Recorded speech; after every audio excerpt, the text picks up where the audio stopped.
et une vie sans principe est comme un bateau sans gouvernail. C'est avec cette assertion de Mahatma Gandhi que nous ouvrons les portes de cette émission. Bienvenue à toutes et à tous et merci de ne pas zapper parce que c'est midi. C'est maintenant. C'est midi, c'est maintenant.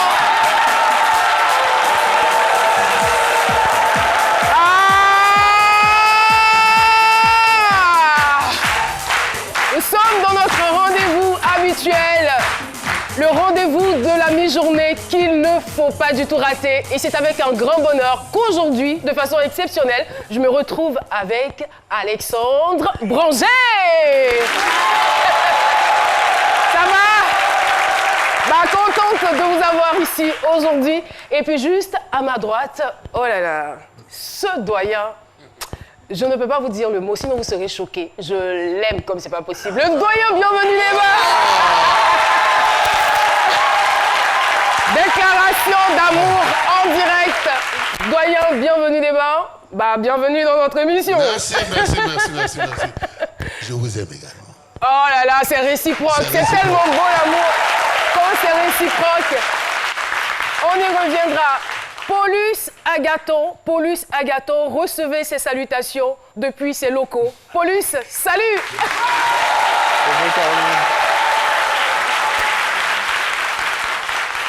Tout va bien, il va donc se charger de nous rapporter toutes les informations et surtout les réactions des internautes dans quelques petits instants. Eh bien, cette émission va se poursuivre, mais j'aimerais pas continuer sans vous donner cette belle info. Le doyen Bienvenue Néba a été distingué par la société savante ivoirienne, la SCAD, en sa qualité de pionnier du théâtre professionnel en Côte d'Ivoire. Ce serait vraiment...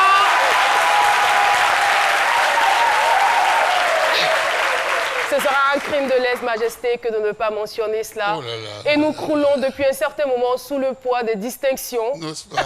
Bravo et félicitations. On est content. Merci pour la surprise. On est content pour vous. Merci pour la surprise. On est content pour vous.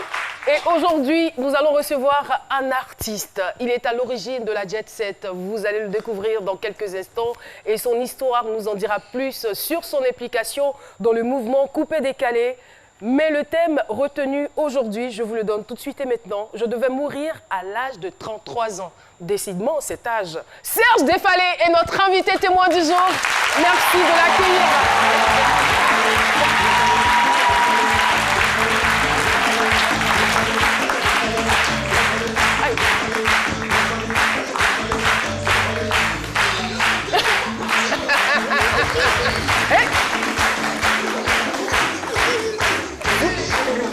Bien tué.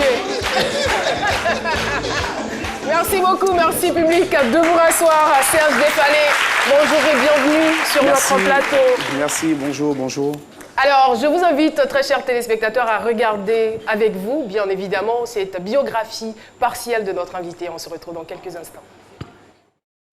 C'est Midi reçoit aujourd'hui sur son plateau un ex-membre de la Jet Set, l'un des pionniers du mouvement musical Coupé-Décalé. Serge Défalé, ou le César du Coupé-Décalé, est aujourd'hui âgé de 42 ans, marié et père de 2 enfants. En 1995, il abandonne les études en classe de 3e à cause du décès de son père. Les sillons d'une aventure vont alors se former dans sa vie. De coiffeur à jet-setter, il est actuellement PDG d'une société de communication et de distribution. Artiste-chanteur également, il fait une belle transition musicale. Du coupé-décalé à l'afro-gospel décalé, il a à son actif 3 maxi-singles à la gloire de Dieu. Je devais mourir à l'âge de 33 ans. Nous dit-il. Découvrons toutes les faces de cette pertinente affirmation sur le plateau de C'est Midi. À vous, Caroline. Merci beaucoup et pour cette voix suave. Et voilà, tout de suite et maintenant, nous allons donner la parole à Dr Philo pour que, selon lui, il nous donne son opinion de façon humoristique sur le thème du jour que je rappelle tout de suite. Je devais mourir à l'âge de 33 ans. C'est parti. Le thème du jour, selon Dr Philo. C'est vraiment fort, cette fois-ci très fort. J'avais dit que la fête est grave, mais cette fois-ci la fin sérieuse. Au-dessus d'une montagne, il y a toujours chemin. Je suis le sommet des sommets, le sommet de l'Himalaya. Les gens n'aiment pas les gens, mais les gens avancent toujours. C'est moi le présent tout ça premier temps qui fort de sa génération. D'autres m'appellent la légende vivante, et la légende vivante toujours. Là où vous êtes là, vous me soutenez. J'aime les gens, j'aime les amis, j'aime les jaloux. Car il me permet de me corriger. Aïe. Les temps sont devenus durs. Aïe. Éthiopie gagne Côte d'Ivoire. Aïe, les temps sont durs. Aïe. Sinon, attends, normalement, dans mon bouquin. À l'époque, moi, Borona Sidi, qui peut avec moi? Attends, le matin, il rentre, c'est les pieds des banques. Les temps sont devenus durs. Aïe, je ne peux plus faire ça. Aïe. Attention sur moi. Mais ne vous inquiétez pas, je reviens avec mon Dieu. J'ai mon Dieu en moi. Et c'est Dieu. Il est toujours là, il est toujours présent dans ma vie. Mon Dieu, aïe. Alléluia. Oh Seigneur. Écoute, il y a quelqu'un qui me parle dans la tête. Il me dit que je suis à une grande émission qu'on appelle C'est midi, si c'est vrai, petit pardon. Oh Seigneur. Oh Dieu, tu es merveilleux. Il est merveilleux. Oh. Caro, Dieu me demande de te laisser un message. Il y a la lumière sur toi. Aïe. Dis amen. Amen. Dis amen. Et c'est la vérité. Oh. Dieu me parle actuellement. Il m'a donné un nom. Boronasigi. C'est ça? Boronasigi, aïe, c'est pas petit pourquoi? Mon frère, il y a quoi pour toi? C'est toi? C'est ça. Oh Seigneur, j'ai retrouvé ton fils perdu. Approche mon fils. Dieu est en train de me dire que tu es possédé là où tu es. Jamais. Aïe, c'est pas petit pourquoi? Laisse-toi. Écoute mon fils. Mon frère. Écoute mon fils. Actuellement où tu es, il y a longtemps tu ne fais pas de spectacle. Si c'est vrai, dis amen. Regarde, amen. Dieu me parle, tu ne peux pas comprendre. Mais comment il fait pour savoir ça? Aïe. Regarde, actuellement, c'est devenu Dieu me dit que tu ne manges même pas à la maison. C'est tu. Aïe, c'est gros galet. Aïe. Dieu est en train de me parler. Il me dit des choses encore plus fortes. Oh Seigneur, c'est impossible. Regarde, viens. Tu as caché des trucs là. Non, faut pas toucher de là. Ça, c'est mon Dieu. Seigneur. Aïe, c'est mon Dieu. Écoute, regarde. Moi, mon Dieu, quand il parle, personne ne parle. Regarde. Oh Seigneur, il est merveilleux. On applaudit pour Dieu, s'il vous plaît. On applaudit. Regarde.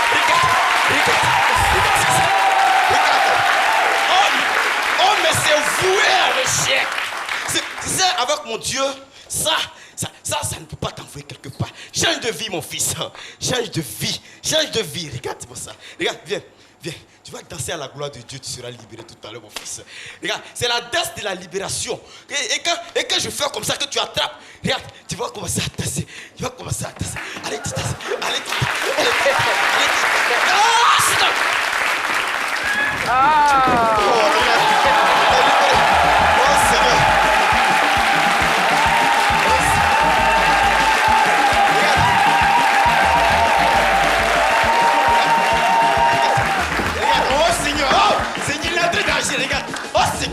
Regarde, regarde, quand je vais donner le dos, regardez ce qui va se passer, il va se réveiller.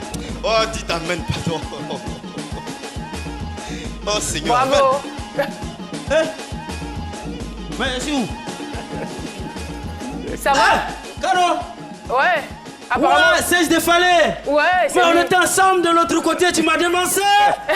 Ah ouais, c'était une mort spirituelle et je suis revenu à la vie, mon frère. Mon frère. Ouais. Mon frère. Merci beaucoup. Donnez votre vie au Seigneur. Merci c'est à le plus Dr important. Philo et à Abraham. Merci infiniment. Merci. Eh bien, Paterne s'est retrouvé dans les rues de Cocody et je vous assure qu'il a osé poser une question qui donne des frissons.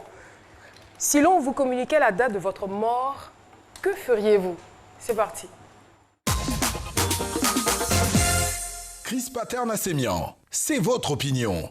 Salut Caroline, il paraît que tout est aujourd'hui possible sur Internet. Connaître la date de sa mort, cela peut paraître effrayant pour certains, insolite pour d'autres. Mais en réalité, si l'on vous communiquait la date de votre mort, que feriez-vous? Votre opinion nous intéresse.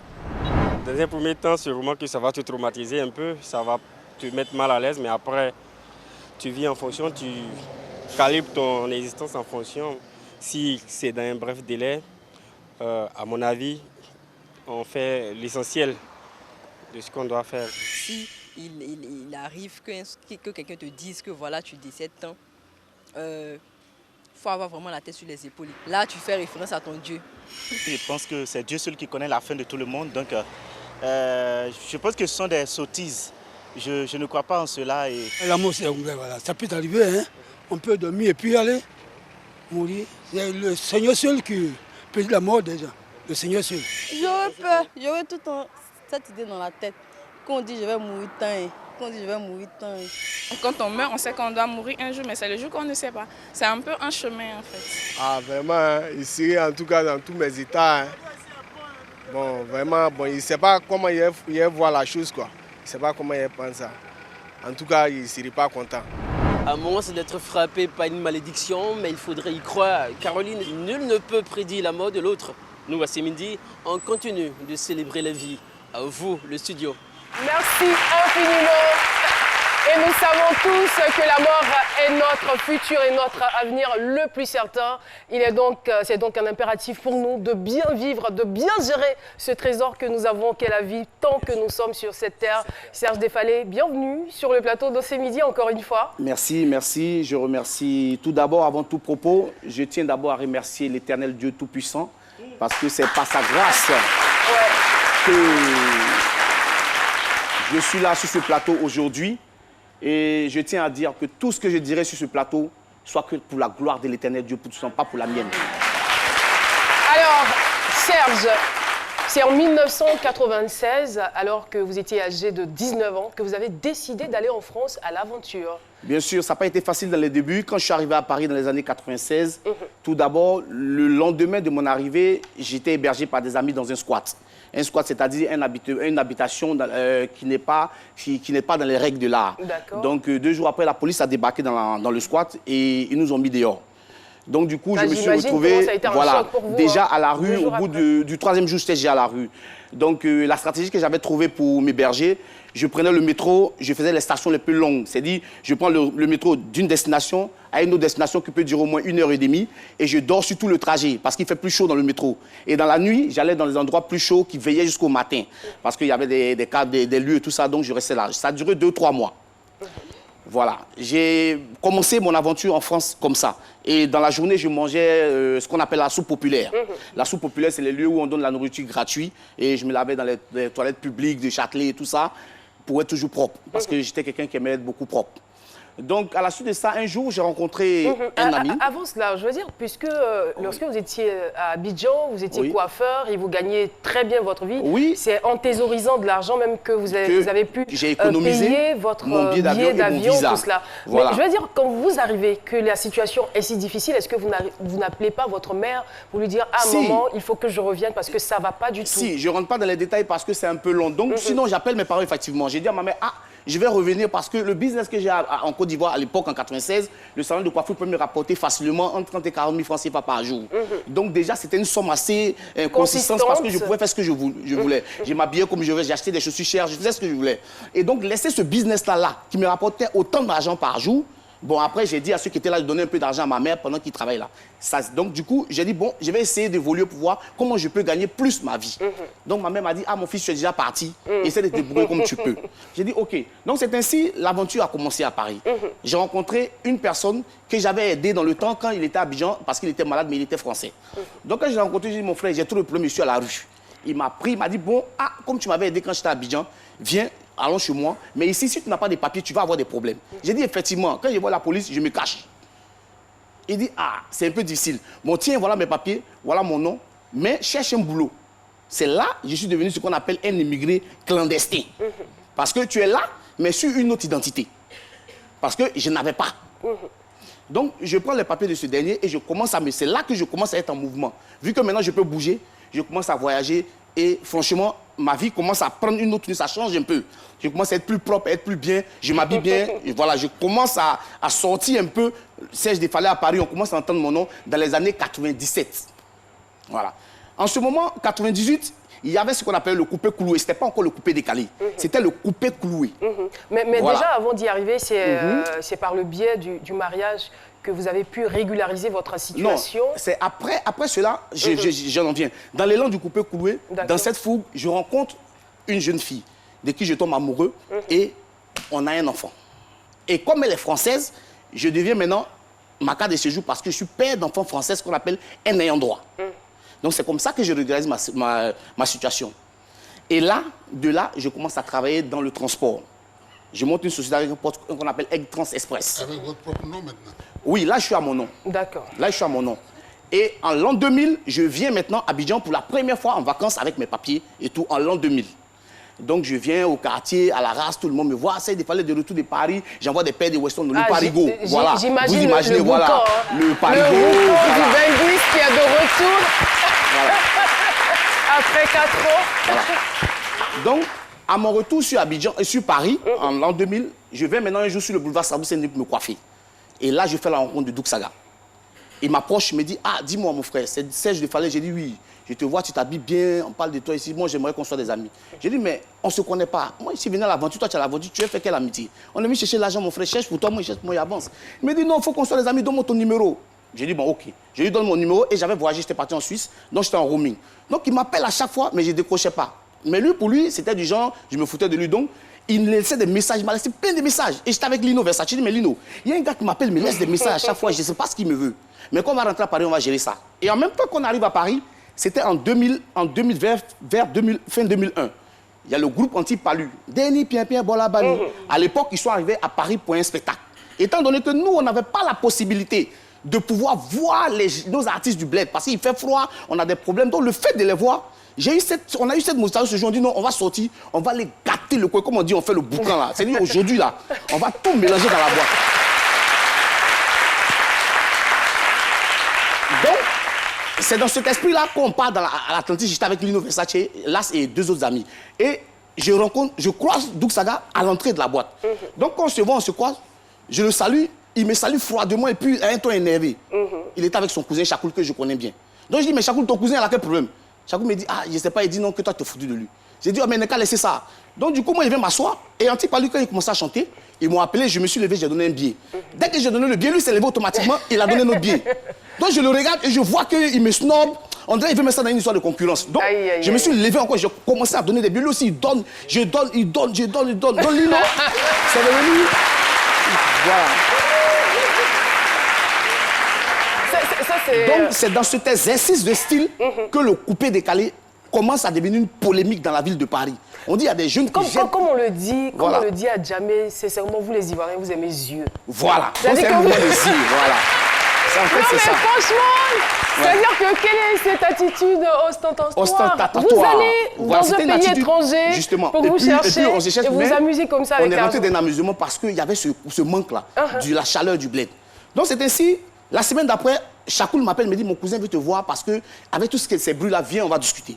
Donc on avait rendez-vous au 74 rue Macadé. Je vais avec Lino, je croise Chakoul, je croise Doug. J'ai dit, c'est comment? Il me dit, non, laisse tomber. J'avais déjà dit qu'on allait marcher ensemble. Pourquoi tu fais des histoires, tout? Mettons-nous ensemble. J'ai dit, bon, ok. Donc à partir de maintenant, ça s'appelle la Jet Set. C'est comme ça qu'elle est le coupé. Ah, d'accord.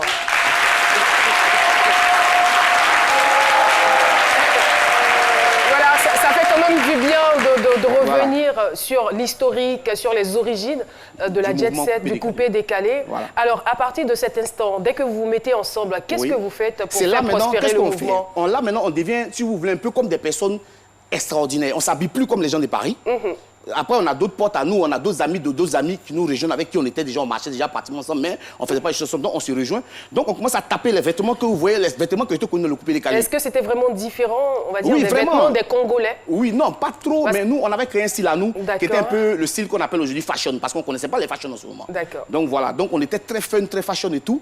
Et du coup, quand le mouvement naît, un jour, il y a David Monceau maintenant qui vient à l'Atlantis, qui me croise parce que je le connaissais à la race. Quand j'avais mon salon de coiffure, il venait et tout. Il me dit, mais tu sais que tous les dimanches, c'est à cause de vous que les gens viennent ici.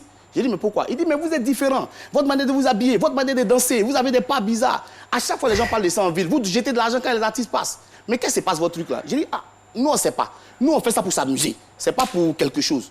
Il dit, bon. C'est là qu'il va vous suggérer de rentrer en studio. Et là, maintenant, moi, je me déplace, j'échange avec Doug. Doug me dit, ah, ça m'intéresse, présente-le-moi.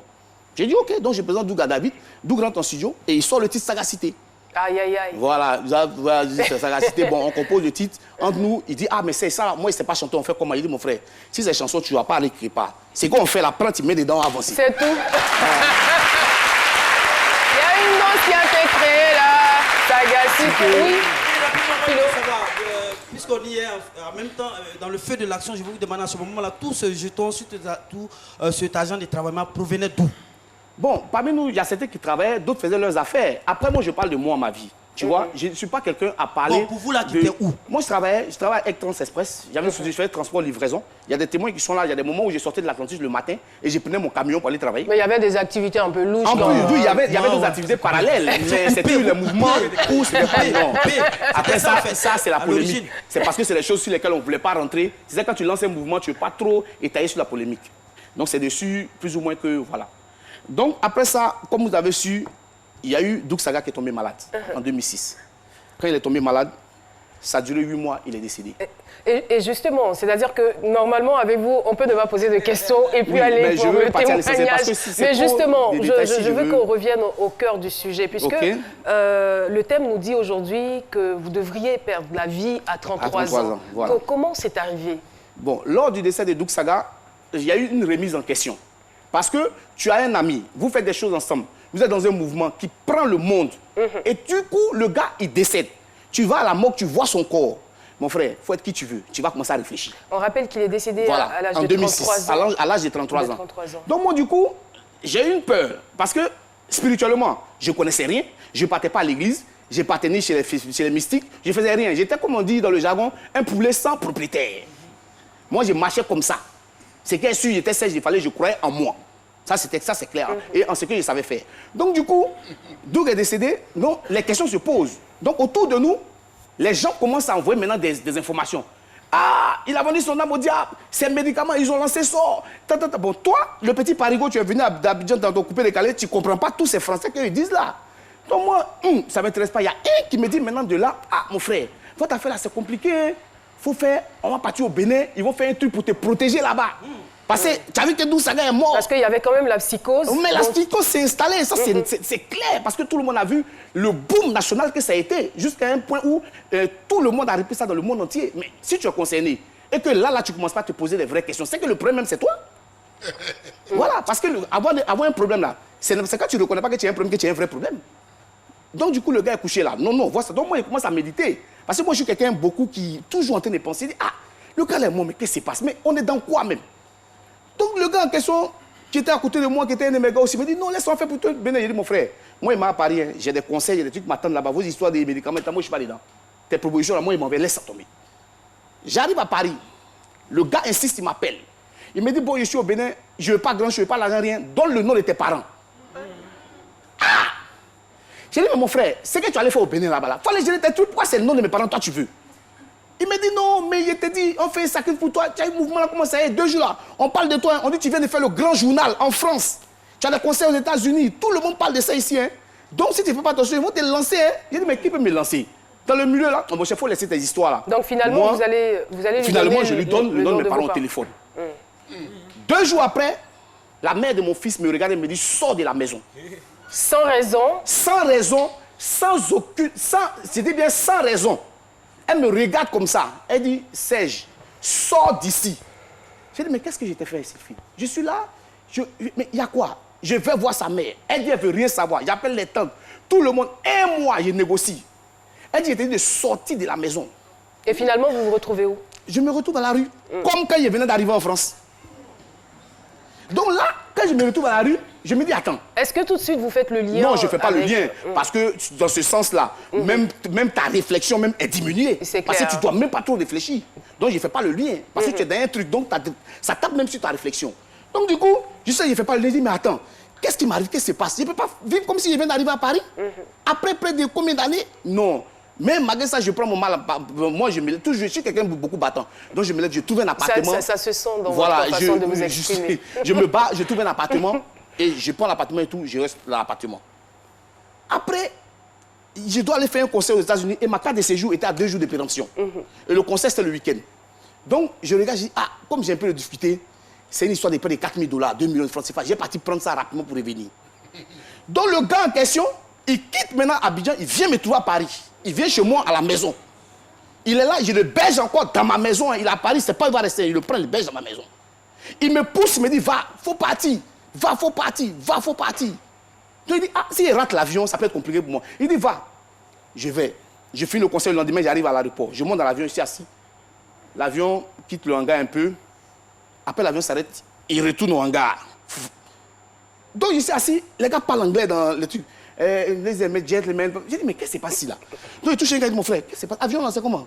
Il dit, ah, apparemment, il y a un problème dans le moteur de l'avion là, ils vont réparer tout avant qu'on bouge ici. J'ai dit, on dirait mon père a commencé. Comment ils vont réparer l'avion là? Et si ça ne bouge pas? Donc, je pense maintenant à ma carte de séjour. On est resté là 2 heures, l'avion ne bouge pas. On dit, descendez, allez prendre des chambres d'hôtel, demain on prend le vol. J'ai dit, mon cœur commence à battre dans l'aéroport là. J'ai écrit dans l'aéroport, ils disent non, net. J'ai dit, ok, je prends une chambre à l'aéroport. Le lendemain, je viens, j'ai tant mon passeport. La femme me regarde, elle dit, mister, you don't take this flight. J'ai dit, what do you say? Elle dit, tu ne montes pas d'avion là. Mais c'était quand même prendre un gros risque, je veux dire, avec votre passeport qui avait déjà expiré. Justement. Ouais. Mais avec les soucis que j'ai rencontrés, j'avais aussi besoin d'argent, donc j'allais prendre le risque. Donc elle me dit, tu ne montes pas de cet avion. Mais madame, comment moi, j'ai monté dans cet avion aujourd'hui, je commence à déjà dans l'aéroport. J'appelle l'ambassade de France. Ils me disent, monsieur, déposez votre passeport à l'ambassade de France aux États-Unis. Ils vont vous donner un visa de retour dans 3 mois à Paris. Ah, là, on est le 12 novembre 2019. Pardon, 2009, excusez-moi. On est le 12 novembre 2009. Ici à l'aéroport de Washington. J'ai dit, non, c'est pas possible, mais 2 mois, c'est qu'il est rentré dans janvier 2010, tout ça, c'est compliqué. Il me dit, ah, c'est tout ce qu'on peut faire pour vous. J'ai dit, ok. J'appelle mon cousin à Washington. J'ai dit, donne-moi ton adresse. J'ai déposé mon passeport, ils vont m'envoyer mon visa retour. Il me dit, ok. Je lui donne mon adresse. En février, il y a l'investiture du président Barack Obama. Donc j'ai dit à mon cousin, ah, là, on est en 2010. Ouais. Là, on est en 2010. Ouais, là, on est en 2010. Aux États-Unis. Je suis resté, oui. Je suis là-bas, je suis aux États-Unis. Je n'ai pas bougé. Donc en 2010, maintenant, j'ai dit à mon cousin, ah, il y a l'investiture, allons faire un tour. Mais j'ai récupéré mon passeport avec le visa retour pour Paris, tout. On fait un tour à l'investiture. Demain, je prends le vol, je vais à Paris. Il me dit, ok. Donc on va à l'investiture du président Barack Obama. Dans la foulée, tout ça, il y a un mouvement de foule. J'avais une veste, il faisait chaud, j'allais ma veste, j'attrape de tourne, ma veste tombe. Donc il dit à mon cousin, mais Couso, tu as pas eu ma veste, Rommel? Il me dit, mais oui, tu avais une veste. J'ai dit, oui. J'ai dit, écoute, à quoi? Il dit, mon passeport était dedans. Wow. Mais moi j'ai une question, mais pourquoi tu as accepté de donner ton nom à ce gars et l'héberger chez toi en fait? Je ne sais pas, c'est ce que j'explique. En fait, je ne connaissais rien de tout ça. C'est ce qu'on appelle, j'étais un incrédule, mon frère. Je ne connaissais rien de toutes ces choses-là, en fait. Donc, quand, là, maintenant, mon passeport se perd, je commence à comprendre que je commence à avoir des sérieux problèmes. Ma petite soeur cherche à rentrer en contact avec moi depuis Abidjan parce qu'elle a sa copine qui prie beaucoup, qui est rentrée chez nous à la maison, qui causait ma maison, qui dit, ah, j'ai prié, le Seigneur m'a présenté ton frère, il est aux États-Unis, il va avoir des problèmes. Ma petite soeur dit, comment? Elle dit, ah, s'il ne se lève pas, il va mourir où il est là-bas. Que c'est une œuvre de la sorcellerie, que c'est quelque chose qu'ils ont lancé sur lui depuis le Bénin. Et justement, donc, quelle est votre réaction quand la réaction, ma petite soeur, l'information? Ma petite soeur, la fille donne l'information à ma petite soeur. La petite soeur dit non, moi mon frère n'est pas aux États-Unis, il est en France. Parce que moi, je ne vis pas aux États-Unis, je vivais en France. Mais elle ne savait pas que je m'étais déplacé. Mais je lui ai envoyé un mail et puis je vois. Donc, elle m'envoie le mail, le lendemain, il répond, il dit, ah, je suis ici, mais j'ai trop de problèmes, je ne comprends pas. Donc, j'explique tout dans le mail. Elle me dit, ah, attends, appelle-nous, donne le numéro. Donc, j'appelle depuis les États-Unis. La fille me prend au téléphone, elle s'appelle Josie. Elle me dit, Serge, je ne te connais ni d'Adam ni d'Ève. Mais le Seigneur Jésus-Christ me dit de te dire que de là où tu es, mets-toi à genoux. Et puis reconnais que comme ton Seigneur est ton sauveur, commence à prier et puis ça va s'arrêter. Sinon, tu vas te retrouver à Abidjan.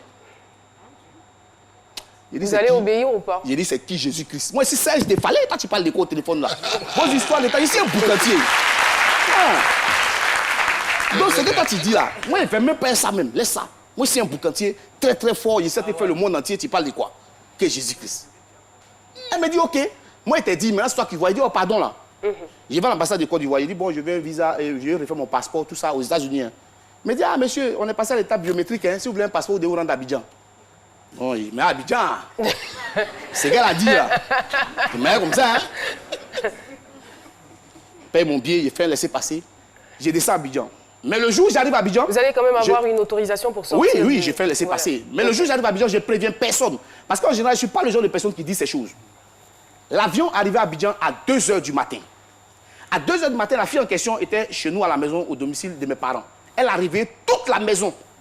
Elle dit, maman, Florence, l'avion de ton frère vient d'atterrir à l'aéroport. Que Jésus dit, ton frère vient d'arriver. Donc moi, je ne suis pas au courant de tout ça. Hein. Je prends mes affaires, je prends mon taxi, j'arrive à la maison familiale. Quand j'ouvre la porte, je tape, tout le monde est réveillé. Je dis, mais comment vous savez que je suis là? Donc eux me réveillent, ils sont étonnés. Donc la fille me regarde, mon frère, il faut donner ta vie à Jésus. J'ai dit, c'est qui c'est là? Ma soeur, je suis aux États-Unis, je suis fatigué, il ne faut pas venir m'emmener. Où je suis couché? Quand elle dort, elle vient me réveiller. Mon frère, lève-toi. commence à prier. Je dis, aïe, parce que c'est forcé.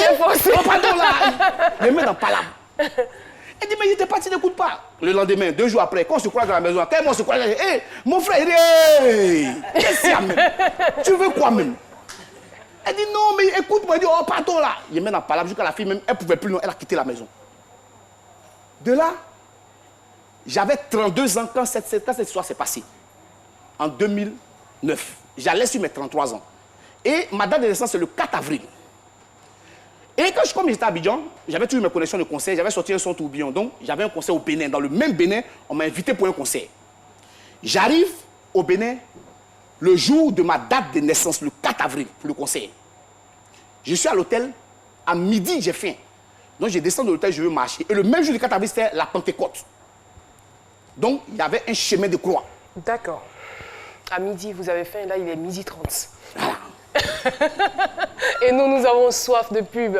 Alors, Serge Defalé, on part pour la pub. On se retrouve dans quelques instants pour la suite de cette histoire. Les premiers gestes du matin sont essentiels pour bien démarrer la journée. L'eau minérale naturelle Assini participe à votre équilibre et vous maintient en pleine forme. Assini fait partie de vos moments de partage avec vos amis. Assini partage vos instants de complicité en famille. Au sport, au bureau, entre amis ou en famille, l'eau minérale naturelle Assini est présente et partage vos instants de vie. Un produit NBC.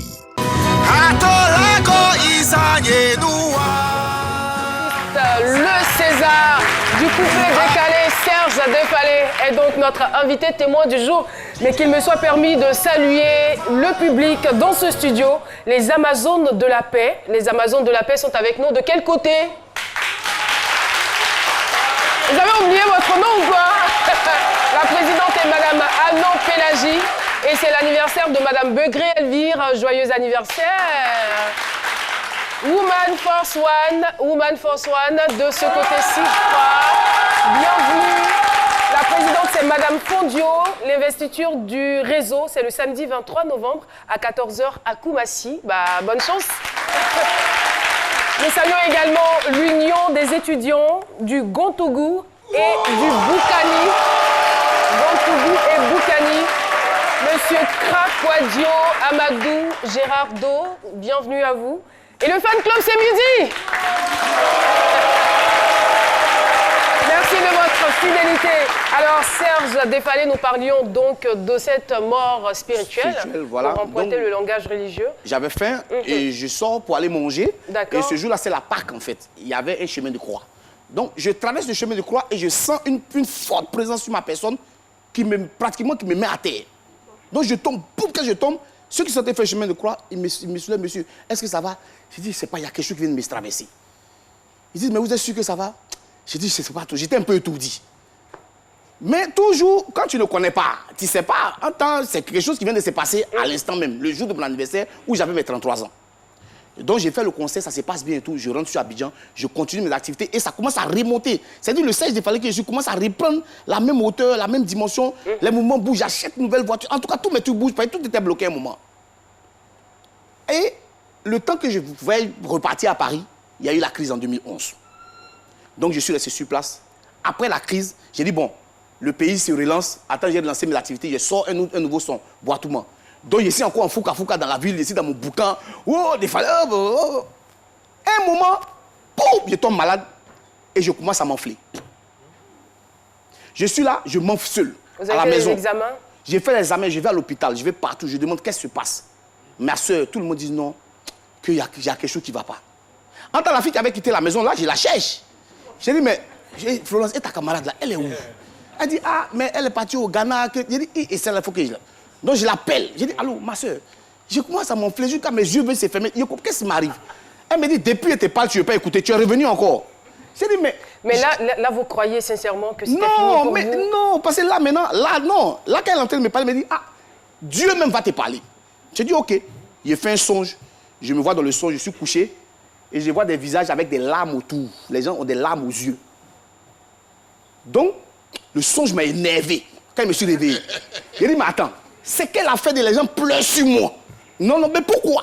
Donc, ça m'a galvanisé. J'appelle la fille, elle dit, allô, j'ai fait un songe, les gens sont en train de pleurer sur moi. Je ne comprends pas ce qui me passe. Elle dit, ah, On te parle, tu n'es pas écouté. Donc tu as vu ta mort. C'est vrai que c'est ta mort que tu as vu comme ça. Je dis, mais attends, mais qu'est-ce qu'il faut faire? Elle dit, non, mais donne ta vie à Jésus, commence à prier, fais des choses, sinon ça sera compliqué pour toi. Et finalement? J'ai commencé à prier dans la nuit. Elle a dit, bon, ok, Jésus, toi, ton affaire, on voit clair aujourd'hui.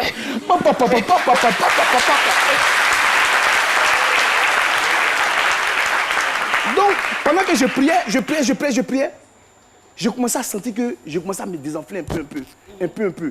Donc j'ai dit, ah, mais André, Jésus, c'est un peu sérieux. Bon, ok, papa, je suis dedans, je continue le lendemain, 2 jours, 3 jours, 4 jours, je continue jusqu'à sur 1 mois. C'est descendu. Et là, quand ça se dit, qu'est-ce qui se passe? Je me dis, bon, ok, c'est que peut-être c'est fini, je fais un songe encore. Dans le songe, je me retrouve à peu près dans le même lieu. Mais là, maintenant, en train de me battre des gens pour quitter là-bas. Là, je commence je suis à la 2e étape. Là, on peut dire que vous êtes revenu à la vie. Oui, parce que je suis en train de me battre là. Non, je suis en train de me battre en fait. D'accord. Donc, je me bats dans le songe jusqu'à transpiration. Je me retrouve dans des eaux, je sors. Et je sors de là avec transpiré de la tête aux pieds dans mon lit. Mais vous vous battez avec qui? Des personnes, on fait des hommes, des personnes. Je vois un peu. On ne peut pas bien reconnaître les visages parce que ça passe en fait. C'est vite fait. L'histoire est quand même passionnante. C'est passionnant. Et il y a des réactions du côté de Paulus. Paulus Agathon. Alors Caroline, il faut dire que les internautes sont très impatients. Et justement, puisque le thème stipule « Je devais mourir à l'âge de 33 ans », nous avons par exemple le message de Fidèle Bobby qui demande quelles étaient les preuves de cette mort à 33 ans et quelle a été votre réaction face à cette situation. D'accord, je pense qu'on a eu déjà quelques informations là-dessus, renseignements. Oui, est-ce qu'il y a une autre réaction? Oui, celle de Marwan Farad qui dit moi je voudrais savoir pourquoi c'est maintenant que vous décidez de témoigner. Est-ce que le décès de DJ Arafat a eu à influencer voilà, cette relation? Ça, c'est une très belle question. Est-ce que ça a un lien avec la mort d'Arafat, qui lui aussi est décédé à l'âge de 33 ans? Doug Saga aussi est décédé à l'âge de 33 ans. Sincèrement, ce n'est pas une question de lien. Moi, je dis ce qui m'est arrivé à 33 ans. Je pense qu'il doit avoir un problème à cet âge-là. Le problème, je pense spirituellement, à mon avis, hein. Oui, sérieux. Non mais, je suis d'accord avec toi. Hein. Si, parce que, pourquoi? Le 33 ans, c'est le chiffre de l'homme. Et c'est l'âge où, quand tu es jeune, là, quand tu as fait plein de conneries, c'est à l'âge auquel tu deviens un homme dont tu dois t'assagir et te repentir. Est-ce qu'on peut passer à autre chose? Ah bon, d'accord. C'est mieux. Non mais attends, docteur Philo, vous n'avez pas 33 ans. Non, mais c'est bon, son témoignage est très... Allez-y, posez les questions. Dites-nous. D'accord. Oui. Oui, bien sûr. Kurt Cobain, il y en a plein. C'est un mythe. Hein. C'est un mythe. C'est un mythe, je suis d'accord avec toi. C'est un mythe. Alors, finalement, puisqu'on n'a plus beaucoup de temps, voilà, donc du coup, là, je commence à prier et je me dis, une minute, ok, je cherche des numéros d'hommes de Dieu, je tombe sur un homme de Dieu, je parle au téléphone avec lui. Il me dit, ah, mais mon frère, j'ai dit, en fait, je m'appelle, tu t'appelles Serge Defalé, tu as fait tes songes, tu étais aux États-Unis. Lui commence à me donner la révélation de ma vie. Au téléphone, je n'ai jamais vu. Je dis, mais mon frère, toi, tu es où? Et puis tu parles, dit, je suis à Faya, viens me trouver là. Parce que toi, ton cas est trop spécial. Je dis, mais alors, donc, je vais le rencontrer et il me dit, ben maintenant, il faut que tu acceptes le Seigneur, il faut que tu pries, voilà, en fait, il faut que tu choisisses ton camp. Alors finalement, si vous êtes là aujourd'hui, à 42 ans, c'est que vous avez été délivré voilà, de la mort. Après cette étape, et aujourd'hui, quand les gens commencent à se poser des questions, pourquoi Serge Defalé a quitté le coupé décalé pour aller chanter pour Dieu? Voilà pourquoi j'ai décidé de quitter le coupé décalé pour chanter que pour la gloire de Dieu. C'est une très belle chute. Merci beaucoup Serge pour ce témoignage plus qu'édifiant. Et c'est donc sur ces mots que nous allons retrouver le doyen. Bienvenue Néba pour 5 minutes. Bienvenue Néba, c'est la minute du doyen. Alors, je voudrais reprendre une citation que vous avez donnée.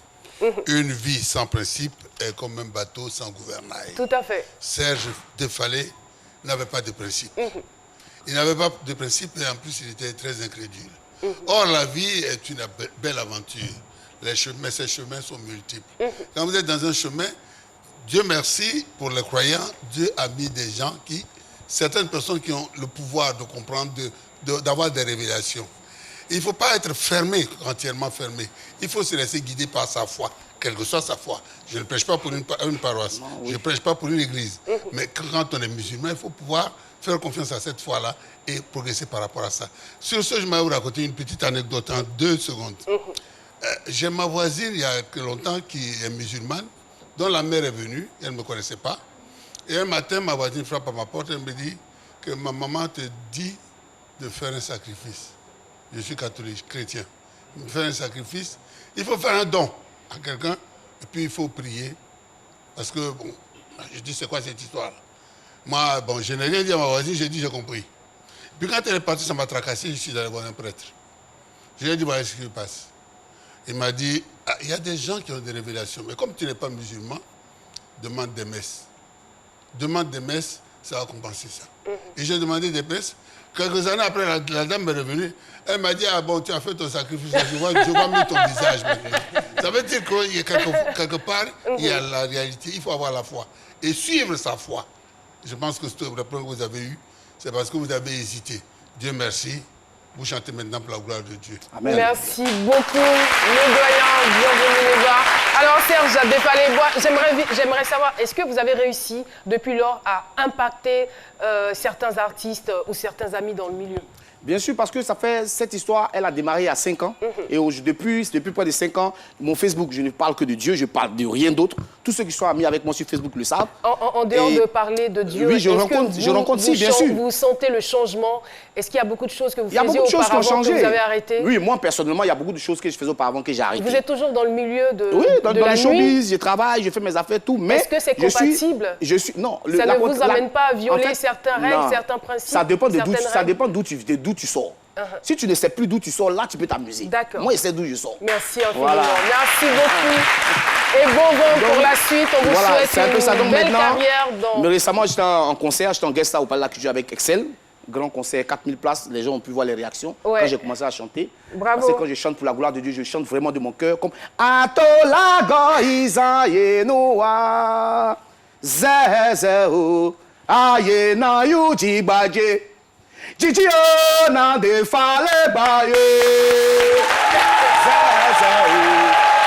beaucoup.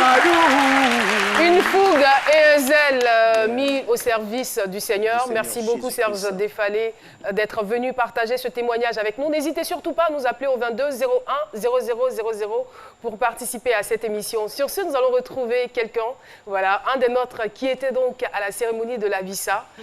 Alexandre. Bonjour à tous. Bonjour, ça va? Oui, ça va. Alors, ça s'est bien passé, cette cérémonie? Ça s'est très bien passé. Donc aujourd'hui, dans CESO, je vais vous parler du peuple Nzima Kotoko, de leur tradition. Je suis parti à la découverte de Abissa, qui réunit les 7 familles autour de leur chef, et aussi la sortie du Tatam Parleur, appelé Endo Mbole. Voilà. CESO. C'était à Grand Bassam, quartier France. Donc je voulais découvrir en vidéo, vous allez voir. Merci. Alexandre Branger, CESO. Bonjour à tous, aujourd'hui à leur équipe c'est midi, voilà donc CESO. On est à Bassam précisément pour voir Abissa. On va voir la sortie du Tam Tam Parleur. Donc tout à l'heure vous allez découvrir, on va découvrir ensemble Abissa. CESO mais c'est pas ZO.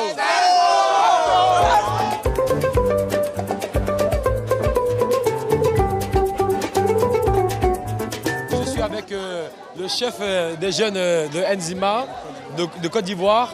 Donc voilà. Comment allez-vous ce matin? Oh, ça va bien. Donc explique-moi un peu qu'est-ce qui se passe aujourd'hui, quel est l'événement? Je vois qu'il y a beaucoup de monde. Aujourd'hui, c'est la première sortie de l'Abissa. Nous allons confier l'Abissa à nos parents, nos aïeux. Et puis le dimanche prochain, le 24, on va le retirer pour venir sur la place. Et qu'est-ce que vous allez envoyer là-bas exactement? On envoie le tam-tam pour aller se recréer, pour qu'il puisse sortir le dimanche prochain.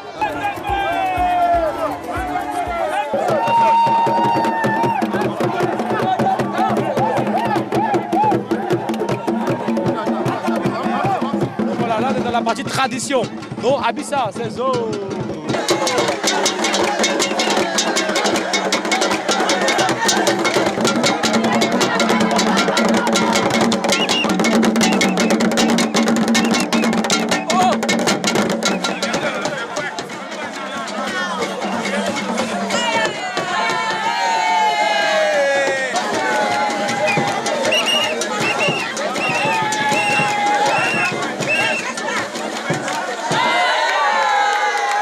Je suis avec le président de la commission animation de Abissa.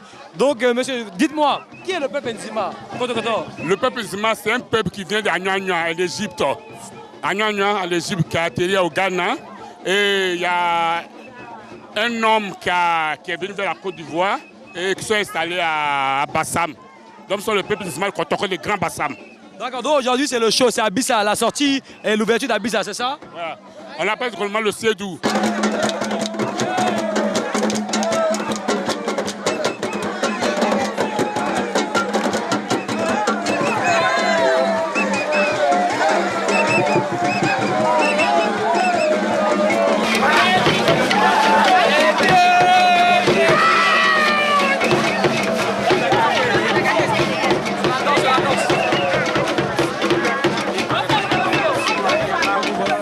De l'ouverture d'Abissa et la libation. Et on ne peut pas filmer parce qu'ils disent derrière, les chefs sont derrière. Ils disent que ce qui se passe là-bas, c'est la magie d'Abissa. Donc ça, personne ne peut savoir ce qui se passe. C'est midi saison. Et oui, c'est midi saison. Merci beaucoup. Un yakou aussi aux familles qui ont été éprouvées par l'inondation de Bassam. Donc ça a dû retarder Abissa. Donc voilà, un grand yakou à vous. Et on les embrasse très fort. Merci beaucoup, Alexandre. On part pour la pub avant de recevoir notre invité surprise. Minutes et SMS tout réseau, Internet cadeau. Profite des forfaits Easy Air plus de Move. Et à partir de 300 francs, on t'offre l'appel illimité vers 5 numéros. Tape maintenant étoile 303, étoile 1 dièse. Move, no limit. Nous nous intéressons à la mode tout de suite avec un visage et un nom bien connu du milieu, François Baillet, qui nous rejoint sur le plateau. Il est mannequin professionnel et promoteur d'événementiel, président fondateur de l'ONG Partage. Et bien très rapidement, François Baillet, bonjour, vous allez bien? Alors avec vous, on va donc parler de Zone 4 Fashion Week, c'est la 2e édition. Oui, absolument. Zone 4 Fashion Week, c'est la plus grande Fashion Week d'Abidjan, avec des shows de coiffure, de haute couture. En tout cas, les plus grands mannequins d'Afrique sont présents et des stylistes modèles de création seront présents. Il y a de jeunes créateurs déjà. Il y a Phil Création, Vanessa Solbeni, il y a Mora Création qui fait des merveilles avec des femmes rondes. Et il y aura vraiment l'afterwork avec les top modèles et piscine party avec les top modèles pendant l'événement. Et aussi, il y aura une action humanitaire. Oui, une action humanitaire avec l'organisation Souris d'un jour. D'accord. Oui, pour aider les enfants qui sont malades. Voilà, pendant l'événement. Et comment va se passer cette action humanitaire? On va faire des levées de fonds pour pouvoir aider ces enfants-là. Par rapport à quelle catégorie de malades? C'est une maladie qui est rare, qui atteint les os du visage de ces enfants-là. Donc on va essayer de faire des levées de fonds pour aider ces enfants. C'est vrai, on vient s'amuser. On vient faire de la Fashion Week, c'est vrai, mais en même temps aussi, on vient aussi pour aider des malades. Et on a une marraine de cœur qui va nous aider, et qui est un ancien top modèle, qui est une reine de beauté, qui s'appelle Marie-Karine Blady, qui est aux États-Unis, qui sera là, qui veut aussi apporter son aide à ces enfants qui souffrent. Et en tout cas, le contenu est très attrayant. Et là, nous assistons de façon simultanée à... Voilà, c'est un grand coiffeur libanais, voilà, Infini Beauté, et qui est là pour venir apporter aussi son soutien à la communauté libanaise, communauté orientale, avec son mannequin du jour, Miss Keizi. Avec le styliste, il y a un autre styliste, un jeune créateur libanais qui s'appelle Pretty Woman. Pretty Woman, c'est en anglais. Donc, il va présenter une collection. Vous avez vu un peu ce qu'il a présenté, les tenues qu'il a fait ce midi et tout. Vraiment, il fait des choses extraordinaires. Merci pour le clin d'œil. Merci beaucoup. Voilà. Donc, merci François. On invite toute la population à venir vraiment ce vendredi à la Baie des Orchidées. C'est à partir de 20h30. Il y aura du spectacle. Merci François. Si les mannequins, on sera là. A été dit, merci beaucoup. On se retrouve donc le 22 novembre à la Baie des Orchidées. C'est à billetterie pour un défilé de mode haute couture. Zone 4 Fashion Week. Et l'émission est terminée. C'est avec Serge Défalé que nous allons clore ce numéro. Bien évidemment, vous pouvez tous venir. Venez sur le plateau avec le titre Victoire. La collaborateur.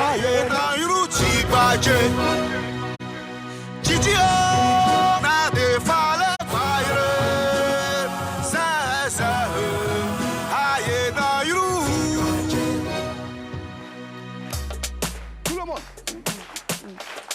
Son. Yemi ade, defale ade, ikale. Yemi wa yo yo yo. Yemi ade, defale ade, ikale. Yemi ade, de fale ale, Yemi wo yo. Ambuwa lago, ambuwa lago, ambuwa lago, leyo, lago, ambuwa lago, mon âme crie victoire pour la gloire de Dieu. Mon âme crie victoire pour la gloire de Dieu. Ambuwa lago, les enfants y'a lago, Jésus-Christ à lago, Philippe Kwame à lago. Mon âme crie victoire pour la gloire de Dieu. Mon âme crie victoire pour la gloire de Dieu. J'ai la victoire, mon Dieu fallait, j'ai la victoire. Mon Dieu me donne toute la victoire. Pour mon pays, j'ai la victoire. En toute circonstance, en toute situation, j'ai la victoire. Je pourrais marcher sur le lion, piétiner le faux, j'ai la victoire. Et moi ne passe mouchi, ambe usi o maje, Asukwasa o beizada, beize susuo. Asukwasa o beizada, beize susuo. Lago, hey yo, Matilde Rica lago, mon âme crie victoire pour la gloire de Dieu.